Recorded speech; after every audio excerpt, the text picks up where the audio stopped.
Bienvenidos a un nuevo episodio de La Media Tijera, el podcast donde te contamos las historias épicas del fútbol mundial, sus héroes y villanos. Le damos la bienvenida al Pollo. Hola Pollo, ¿cómo estás? Bienvenido.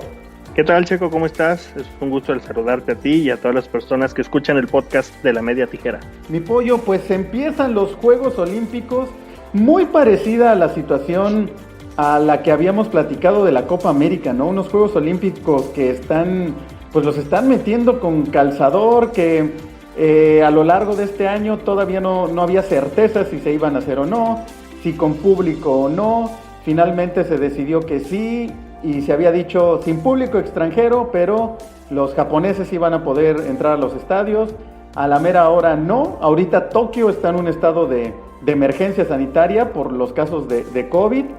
Ya hay atletas en la Villa Olímpica y desgraciadamente ya surgieron casos de COVID, ¿no? Entonces, pues nos van a esperar unos Juegos Olímpicos, la verdad es que bastante caóticos, yo creo. Y bueno, aquí en el podcast de La Media Tijera, pues hablamos de fútbol. Y hoy vamos a platicar precisamente de la selección olímpica que va a asistir a estos Juegos.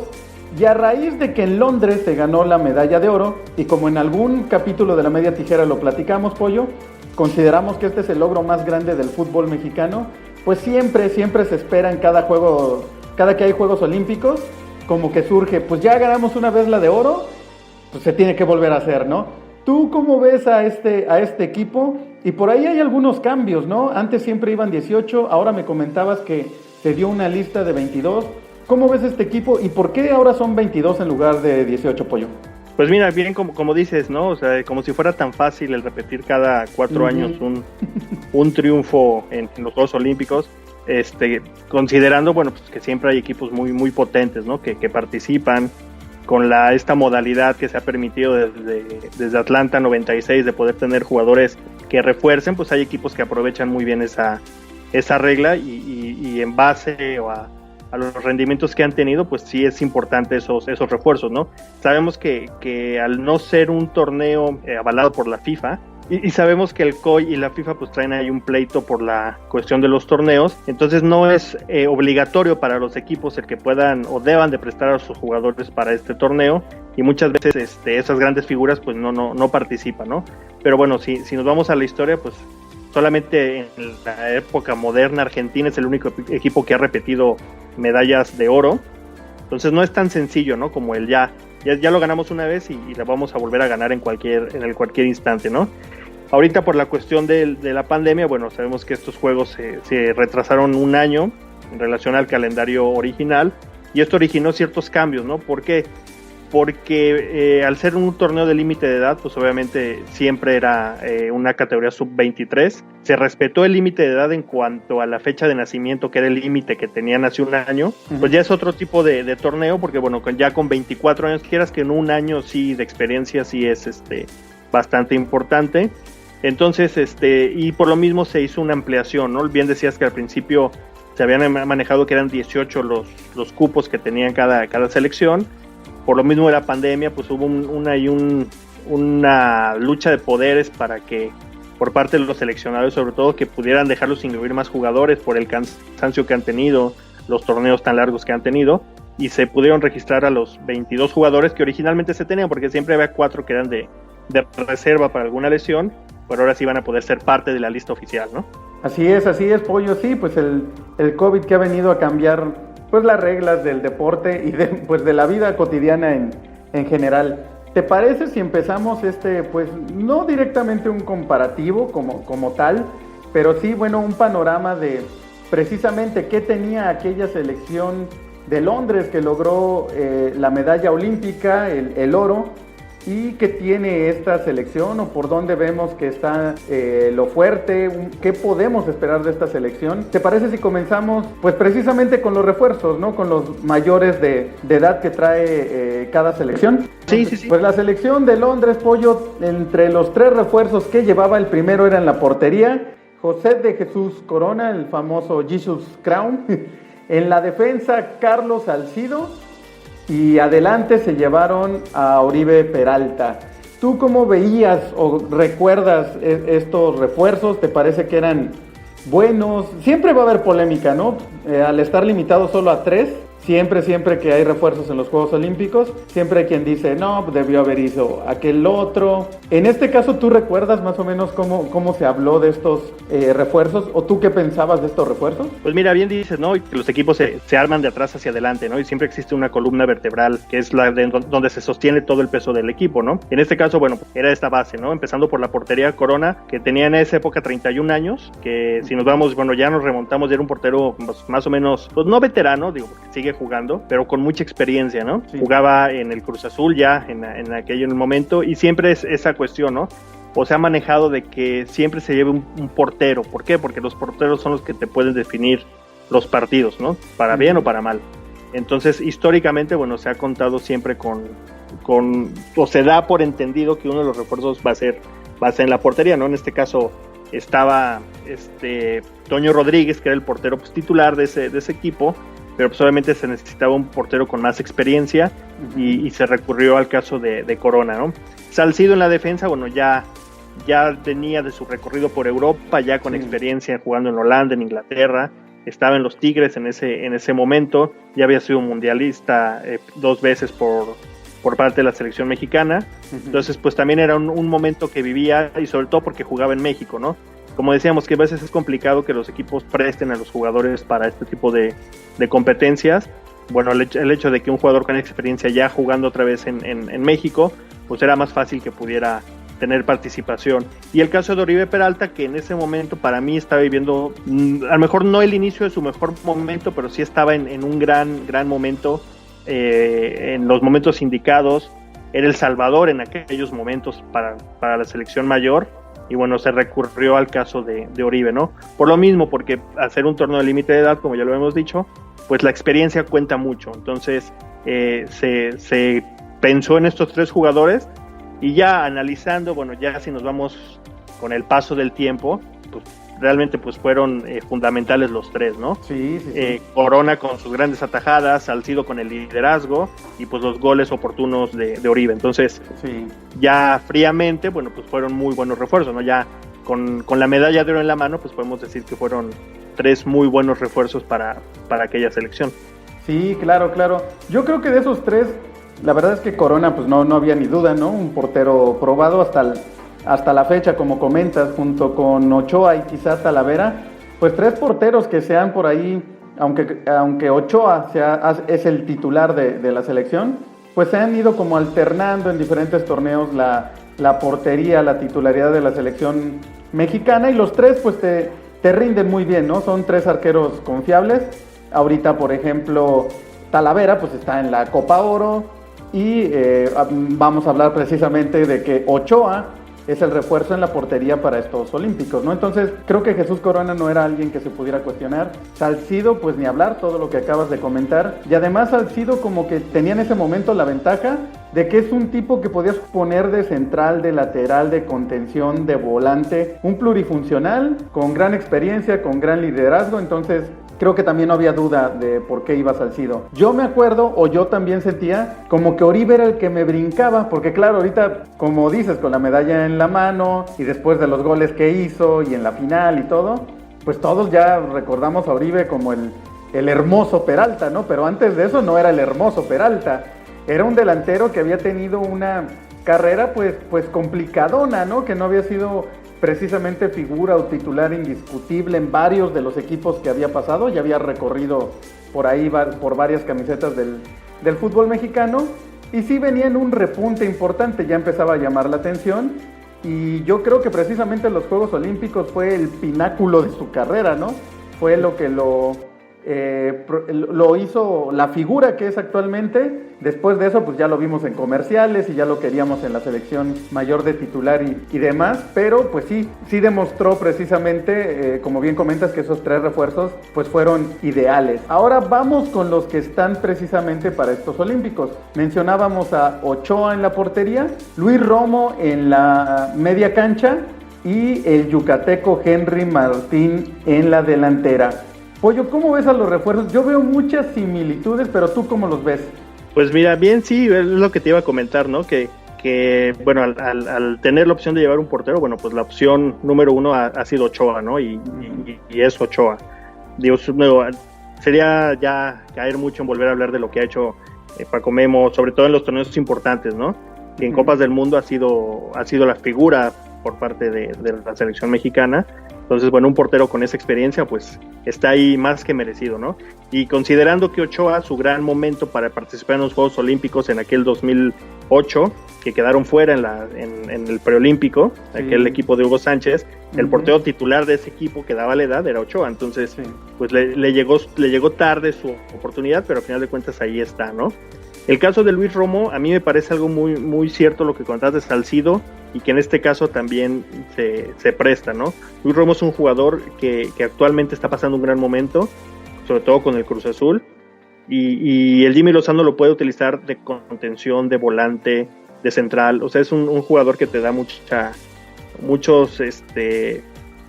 recorrido en la cancha, que te puede manejar bien cualquiera de las posiciones en la que lo pongan. Y la realidad es que está pasando uno de los mejores momentos, ¿no? Yo creo que de los tres es el que mejor momento está pasando, ¿no? Y el caso de Henry, pues se especuló mucho, ¿no? Se hablaba del Chucky Lozano, se hablaba del Tecatito Corona, se hablaba incluso de Alan Pulido, o sea, de muchos jugadores, pero que al final de cuentas pues no se pudo, ¿no? Y pues Henry Martin es un jugador que ha estado habitual en la selección mayor, sin tener el recorrido que han tenido otros, pero es un jugador, sin ser un gran goleador, porque no lo es un muy buen jugador, pero pues está ahí también para hacer ese rol que pudo o que hizo Oribe Peralta en su momento, ¿no? Sí, me parece que hay muchas similitudes en las prácticamente podríamos decir que en las tres posiciones, como bien estás comentando, y lo mismo de Henry. Yo creo, a mí en este momento es el que menos me convence de los refuerzos. Creo que en la delantera pues había más opciones, como dices, no porque sea un mal jugador, ¿no? Se ha ganado la titularidad en América, pero como que siempre le ha faltado ese pasito tanto en América como en la selección, de decir aquí estoy, quedarse con el puesto, de que se consolide como un gran delantero. Algo que le pasaba a Oribe y que después de los Olímpicos cambió. Entonces, pues bueno, veamos si Henry Martín toma esta oportunidad y también se convierte pues en ese delantero que se vuelve un referente, el hermoso Henry. El hermoso Henry, sí. Podría ser, sobre todo ahora que pues con lo de Raúl Jiménez, que ahí va recuperándose poco a poco, se abrió una posibilidad en la delantera de la selección mexicana, ¿no? Que pues el Tata sigue sin encontrar a su killer que tenía en Raúl Jiménez, y pues bueno, sería el momento ideal para que un delantero como Henry Martín alce la mano y se quede con esa posición. Pero sí me parece que hay muchas similitudes entre los tres refuerzos que se llevaron en Londres y los actuales. Pero en este caso, digo, considerando eso que decimos, ¿no? Que es muy difícil que un equipo europeo o de otra liga preste a sus jugadores. ¿Qué otro delantero mexicano tú crees que hubiera ocupado ese lugar? O sea, si no hubiera sido Henry, ¿quién hubiera ocupado ese lugar de un delantero mexicano que esté en México? Pues realmente no hay mucho, ¿no? Entonces, pues a la obvia, pues tendría que ser él, ¿no? Sí, por lo que comentas, ¿no? O sea, creo que obviamente todos queríamos al Chucky, me parece que era si hubiera sido la opción ideal. Pero pues sí, es difícil, y mira, nos lo prestan para la Copa de Oro y cómo se los vamos a devolver, ya todo mal hecho, pero bueno. Pero sí, yo pienso lo mismo que tú, ¿no? Las opciones eran el Chucky, si no, pues el Tecatito, y ya pensando en que finalmente tenías que irte a la Liga Mexicana, pues yo creo que Henry era el indicado. Yo sé que no es santo de tu devoción, pero no veo por qué no el Chícharo pudo haber sido un buen refuerzo. Está en un buen momento. Repito, sé que no es santo de tu devoción, pero bueno, es un tipo con experiencia que eso te sirve en este tipo de torneos, y está en un buen momento, ¿no? Entonces, aunque sabemos que sí hay un rompimiento que tiene más que ver como con su carácter y otras cosas que quizá el momento futbolístico, ¿no? No, pero considerando que no juegue en México, ¿no? Y que a final de cuentas dependes que el club lo preste. Digo, en este caso, bueno, el Galaxy no sé si hubiera sido proveedor del jugador así tan fácil, ¿no? Sabiendo que la MLS está en pleno torneo, entonces Por eso te digo, ¿no? Si nos vamos al fútbol, y no sé si coincidas conmigo, pero tiene mucho que ver también el caso de que JJ Macías hace un año, cuando iban a hacer los Olímpicos, estaba pasando un muy buen momento, ¿no? Entonces no se hablaba como que de tener un refuerzo en la delantera, porque Macías estaba muy bien y da la edad. Entonces, este año que sí ha sido de altibajos para JJ Macías, que por ahí se argumenta que realmente no se lesionó, sino que lo cortaron y que pues, se fue el pretexto para que se fuera a España, pero por eso también surgió mucho la idea o la necesidad más que nada de contar con un centro delantero para este equipo, ¿no? Sí, de acuerdo, sí, JJ Macías parecía ser el ideal, que algo similar pasó con la selección olímpica de Londres, Pollo, ¿no? Vámonos, bueno, ya que tocamos el tema, vámonos por esa línea de la selección de Londres. La delantera, ¿quiénes fueron y quién podríamos decir fue el JJ Macías de aquella selección? El que parecía que iba a entrar, iba a ser titular, y al final ni fue, que me lo cortan y que meten a otros.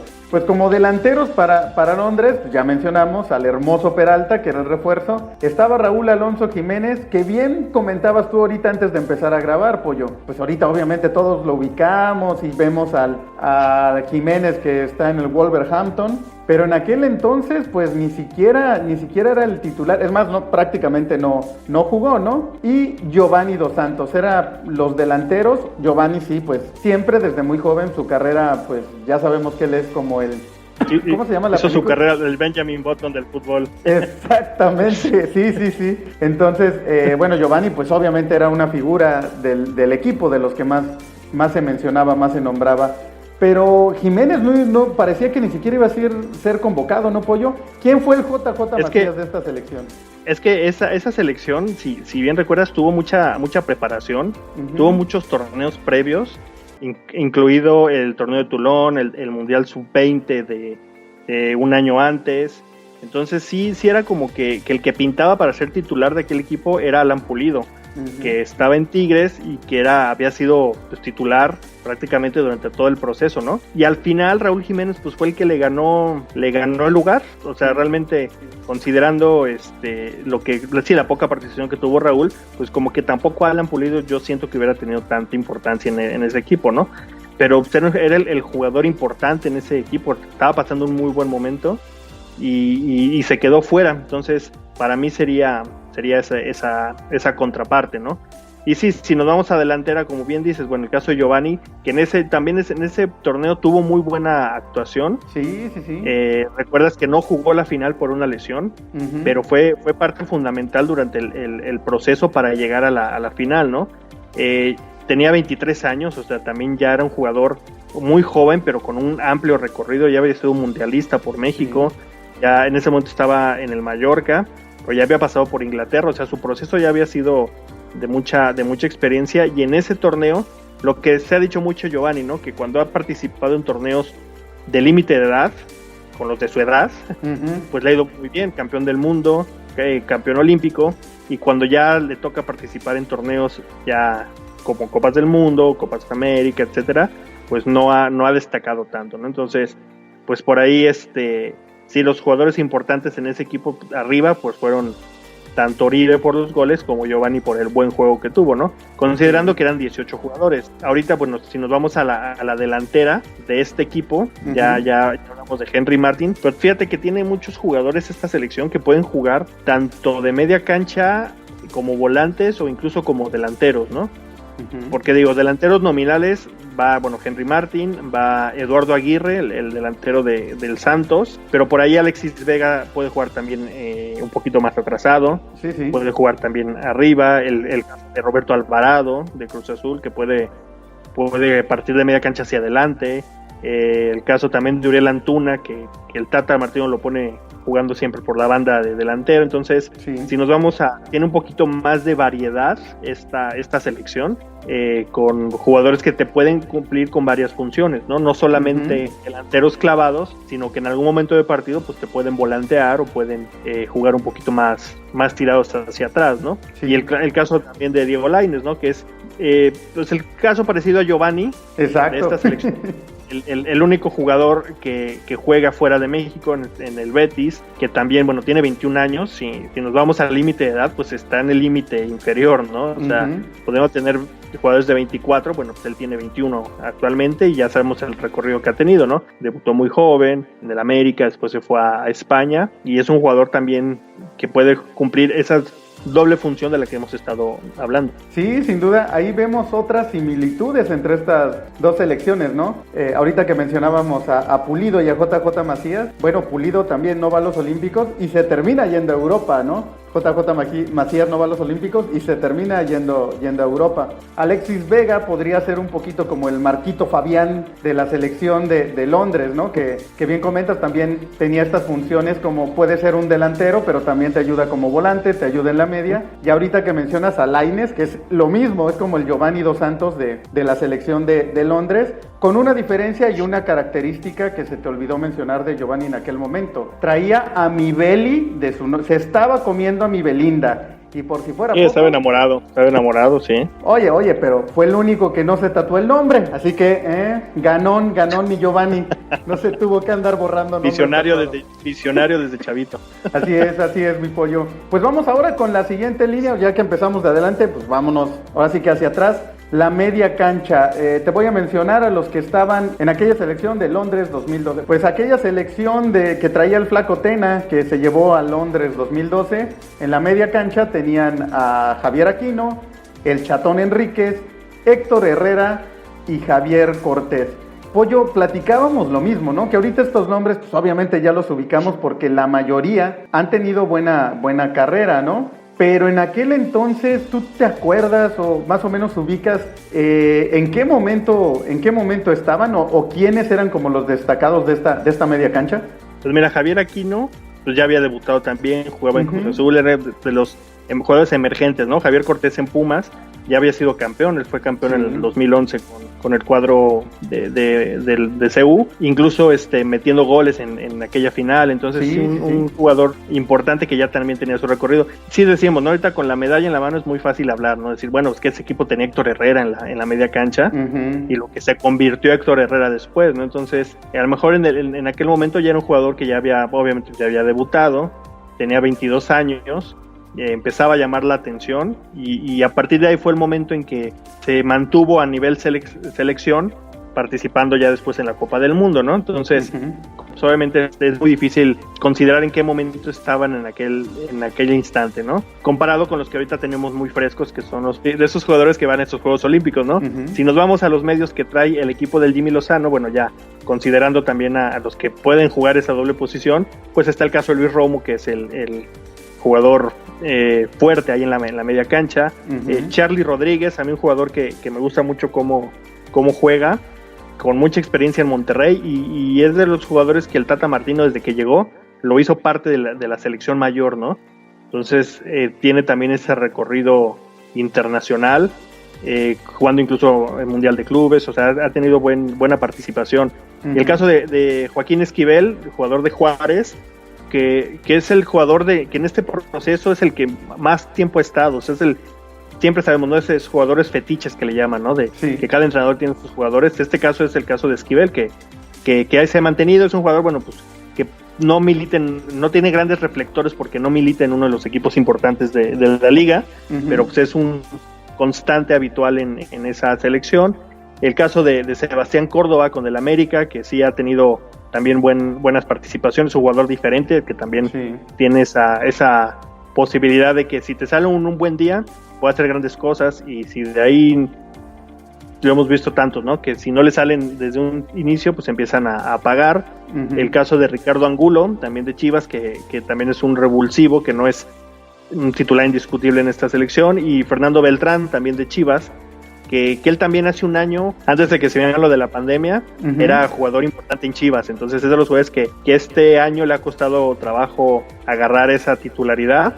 Pero si nos vamos Carlos Rodríguez, puede ser Sebastián Córdoba, pues son jugadores que son titulares en sus equipos y que pasan ahorita por un gran momento, ¿no? Y aquí, no sé tú cómo lo ves, pero creo que otra vez hay varias similitudes, ¿no? A mí me parece que la media cancha de Londres, pues el que menos llamaba la atención precisamente era Héctor Herrera en ese momento, y es el que mejor carrera ha tenido, ¿no?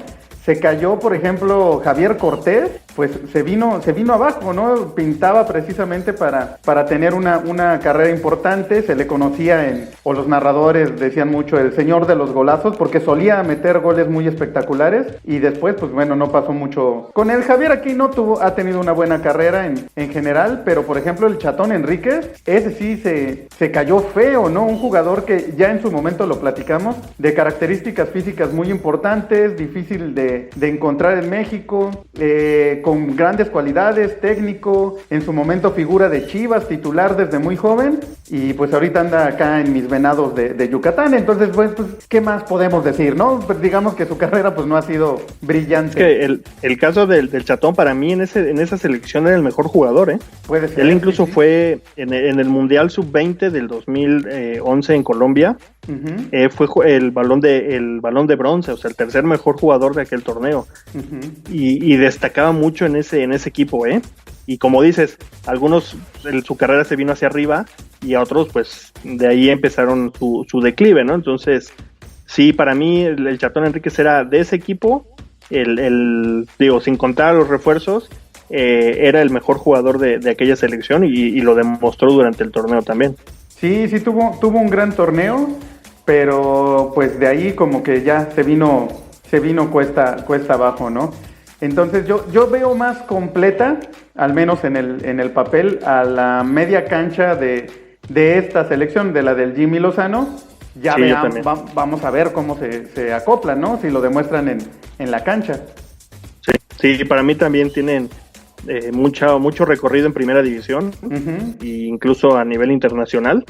Sí, entonces sí, para mí de la base, porque los recambios pues a lo mejor tan competitivos como los presuntos titulares, ¿no? Con la ventaja que decíamos, que hay muchos jugadores pues que juegan tanto de media cancha o adelante, digo, por mencionar ya otra vez a Roberto Alvarado, a Uriel Antuna, Alexis Vega. Entonces por ahí alguna rotación, bueno, pues esos jugadores pueden cumplir muy bien esa función. Así es, Pollo. Y vámonos ahora con la defensa. Y en la defensa de aquella selección olímpica del Flaco Tena estaban Miguel Ángel Ponce, Néstor Araujo, Diego Reyes, Néstor Vidrio, Israel Jiménez, Darwin Chávez, Irán Mier y el refuerzo que ya mencionamos, Carlos Salcido. Yo siento, Pollo, que esta selección era su línea más fuerte, la más sólida, la defensa. Adelante tenían también muy, muy buenos nombres, pero me parece que en la defensa tenían jugadores jóvenes, pero prácticamente todos ya con experiencia, titulares en primera división. Veo una defensa muy, muy sólida. ¿Tú cómo recuerdas esta defensa de la selección de Londres 2012? Y esta línea defensiva del equipo del Jimmy Lozano yo es la línea más débil que veo, ¿no? Así que si vemos que de media cancha hacia adelante tiene buen equipo, pues hacia atrás yo no lo veo tan fuerte, ¿no? Uh-huh. Considerando, bueno, que está Jorge Sánchez del América, César Montes, que ya también, bueno, él tiene mucha experiencia, uh-huh, Jesús Angulo, Johan Vázquez, Vladimir Loroña y Adrián Mora, ¿no? Entonces, sí, si nos vamos también a lo que hacen en sus equipos, bueno, Johan Vázquez titular en Pumas, César Montes también ya mucho tiempo jugando en Monterrey, Jorge Sánchez también de esos jugadores que te pueden dar un partidazo y de repente se comen cada jugada que dices, no puede ser. Y sí, recordaremos sobre todo aquella final, yo me acuerdo mucho, no la marcación personal, pero sí por la zona en la que pisaba, que le hizo a Israel el piloto Jiménez a Neymar, en aquella final de Londres, que prácticamente lo secó, y al grado de que Neymar, bueno, pues obviamente con muchos años menos, empezó a desesperarse y a soltar patadas y a soltar gritos, porque realmente no pudo verle, o sí que por dónde entrarle a Israel Jiménez en aquel momento, ¿no? Uh-huh. Y bueno, sí, considerando que Salcido pues le daba mucha seguridad atrás, pero pues también estaba Irán Mier, que pasaba por un buen momento en la selección. El mismo caso ya decíamos de Israel Jiménez, Néstor Vidrio, que también tuvo buena participación, y Néstor Araujo pues tuvo una buena carrera, ¿no? Y sí, yo a esta selección la veo con un poquito de la zona defensiva, es la más, no débil, pero no tan fuerte como las otras, ¿no? Porque incluso en la portería está bien cuidada, ¿no? Digo, tiene la ventaja, lo que decíamos, ¿no? De Luis Romo, que puede jugar también como defensa central en algún momento del partido, entonces se puede acomodar ahí, pero fuera de él y de César Montes, a los demás les veo todavía con un poquito de falta de experiencia. Sí, aquí es donde no hay tanto comparativo o similitud, más bien, no hay tanta similitud con la selección de Londres.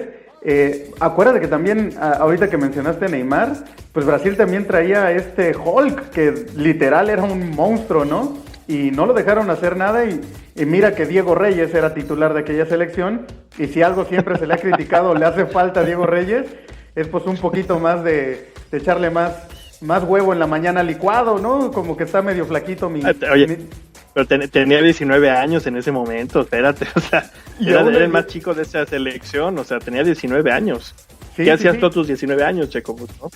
No, pues sí, pero no estaba ni como Hulk ni como Diego Reyes, ¿no? No, la verdad, o sea, me sorprende, o sea, te lo digo así como en ventaja o a favor de Diego Reyes, ¿no? Digo, no solo de él, sino que esa línea defensiva jugó muy bien, pero teniendo un tipo del físico de Hulk y teniendo tú un tipo del físico y de la edad en aquel momento de Diego Reyes, pues sí es de llamar la atención que los hayan secado, ¿no? Que no los dejaron hacer nada en aquella gran final. Pollo, ya que hicimos este pues comparativo, línea por línea, algunos jugadores en particular, ¿cómo ves a esta selección olímpica del Jimmy Lozano? En su último amistoso el Jimmy pues ya salió, ya dijo, no somos favoritos para la medalla de oro. Creo que estoy de acuerdo, no creo que México sea favorito para la medalla de oro, aunque que aquí en México siempre se le exija a cualquier selección olímpica solamente porque la ganamos una vez, ya como que es obligación.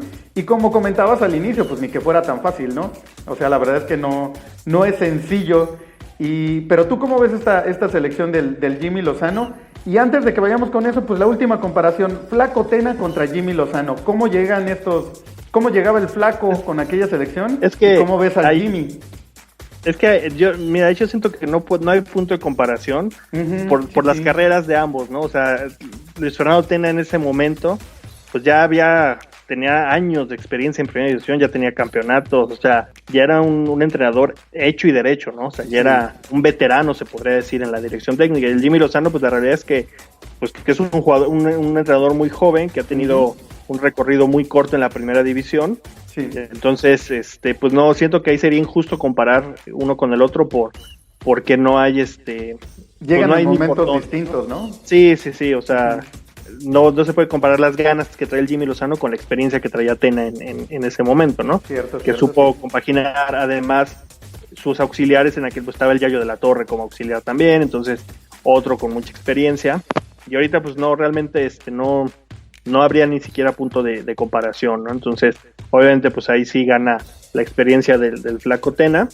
que al final de cuentas, pues lo que hizo, y hay muchos documentales respecto a esa medalla de oro, pues fue hacer equipo y que los jugadores se la creyeran, ¿no? Entonces, por ahí va esa cuestión. Ahora, tenía la ventaja ese equipo que nunca México había hecho nada, entonces, pues no había la expectativa que genera esta selección, ¿no? Como dices, ya se ganó algo, se esperaba que para Río también el equipo de México fuera otra vez por la medalla y ni de la primera ronda pasamos, ¿no? Entonces, ahorita también es un poquito complicado. Yo lo veo, yo te voy a ser sincero, a mí me encantaría, pues obviamente que México ganara una medalla, pero yo veo a los demás equipos, sobre todo muy fuertes, a comparación de aquel olímpico del 2012, ¿no?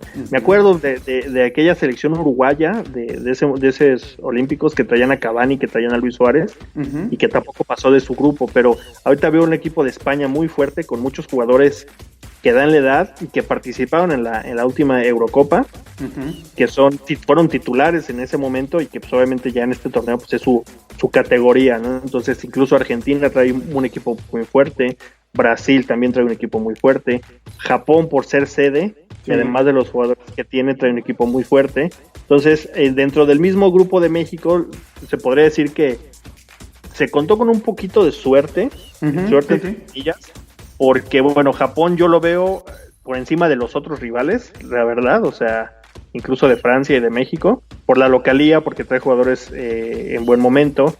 Y a Francia, lo que decíamos, ¿no? Francia pudo haber armado un equipo impresionante para estos Juegos Olímpicos, con todos los que dejaron fuera de la Eurocopa que daban la edad, que bien podían haber pertenecido, pero los equipos no los prestaron, ¿no? Uh-huh. Entonces tuvieron que armarse con jugadores no de primera línea, o sea, sí con calidad, pero no los estelares de este equipo que pudieron haber armado, considerando que, bueno, que su capitán es Gignac, por ejemplo, uh-huh.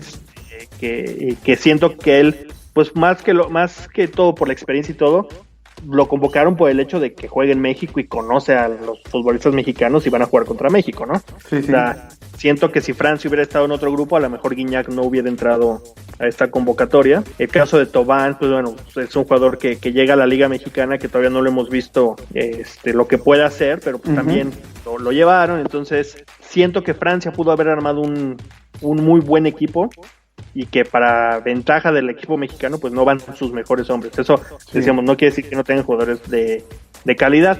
Entonces yo siento dentro del grupo, si México el primer partido contra Francia logra un buen resultado, se le pueden presentar bien las cosas para poder calificar, pero si México llega a perder con Francia, yo ahí ya prácticamente los veo muy muy difícil, considerando que en este torneo pasan solamente 2 de cada grupo, no hay oportunidad para los lugares. Entonces, si el primer partido, que es contra el equipo más nivel que puedes enfrentar de su misma línea, si lo sacan adelante, siento que a un resultado adverso con Japón, contra Sudáfrica lo pueden sacar y poder calificar, ¿no? Pero no lo veo tan sencillo, por la razón de que Japón trae un equipo fuerte y esa parte de la presión, se podría decir, de querer ganar o la necesidad de que México gane una medalla, cuando la realidad es que México no es una potencia a nivel olímpico en fútbol. Sí, así es, no lo es.